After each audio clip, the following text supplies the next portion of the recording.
मनीष सिसोदिया, संजय सिंह के बाद अरविंद केजरीवाल की गिरफ्तारी के बाद पूरी आम आदमी पार्टी संकट में घिर गई है। शराब घोटाला से जुड़े मनी लॉन्ड्रिंग में केजरीवाल के खिलाफ केस में ईडी ने आम आदमी पार्टी की तुलना एक कंपनी से की और केजरीवाल को इस कंपनी का डायरेक्टर बताया।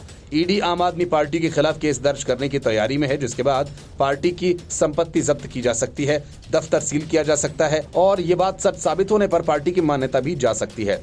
आम आदमी पार्टी के खिलाफ prevention of money laundering act यानी पीएमएलए की धारा 70 के तहत मामला बनता है। पीएमएलए की ये धारा कंपनी से संबंधित कई मामलों में लगाई जाती है।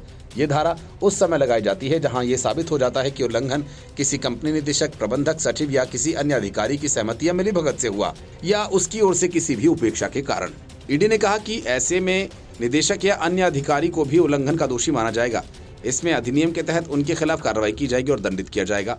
आम आदमी पार्टी के कोषाध्यक्ष एनडी गुप्ता ने ईडी की जांच अधिकारियों के सामने कहा था कि केजरीवाल राष्ट्रीय संयोजक, मुख्यमंत्री और सरकार का मुखिया होने के नाते पार्टी के फैसले कैसे ले सकते हैं, साथ ही नीतियों को भी तय करते हैं। ईडी का मानना है कि आम आदमी पार्टी को कठोर पीएमएलए के तहत मुकदमा चलाने वाला पहला राजनीतिक संगठन बनाना चाहिए। ईडी के अनुसार पीएमएलए का प्रावधान अपराध की आय के बराबर संपत्तियों की कुर्की का प्रावधान करता है।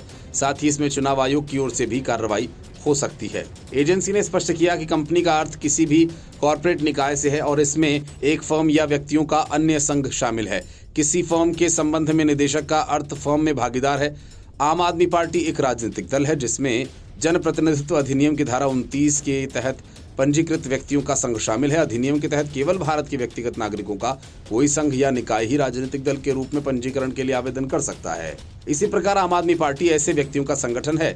ईडी का कहना है कि इस मामले में अरविंद केजरीवाल न केवल आम आदमी पार्टी के पीछे की सोच थे बल्कि इसकी प्रमुख गतिविधियों को भी नियंत्रित करते हैं।